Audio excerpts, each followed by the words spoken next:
electric. He'll show you techniques on how to hook up a front. If you're doing it at nighttime, you have a nice little light there as well.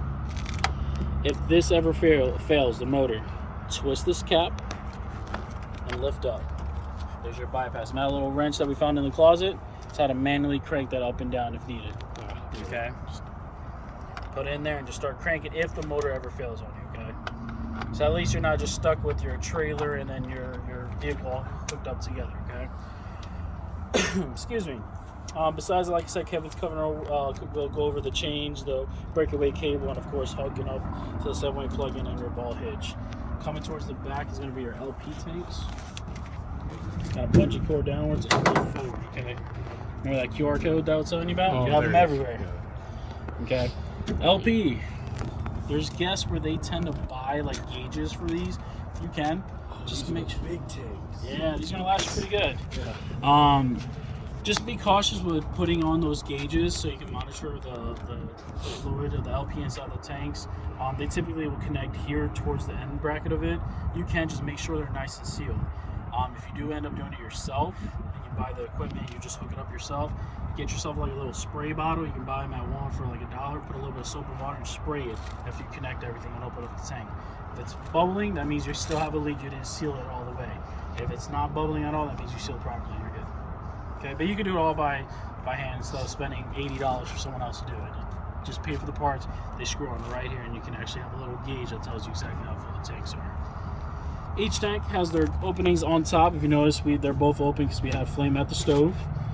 If you kind of reach down here, I'm going to rotate so you can feel something real quick. See that little arrow piece that's right there? Yep. That is pointing towards which is the primary tank to pull out of, okay? This is what's called the diverter of the unit, okay? This diverter is basically telling which one is going to be using to propane and feed throughout the unit itself. If it was my unit, I'll leave one tank closed and I'll leave one open. So at least I can monitor my tanks a lot better that way without gauges. In other words, when this tank gets empty and I'm trying to use to heat up my coach, turn on the stove, if nothing's coming out, I'll come out here. See there's a little green checker mark? Yep. That will turn red, just showing you that I don't have any more LP in that tank anymore. From there I can rotate this guy over, open up this tank, and then I can go get that one filled up while I'm at the campground. So this isn't, if they're both open, it will still pull, but slightly, because it's still trying to focus on that one tank. Okay. So if they're both open, they still go to the same diverter.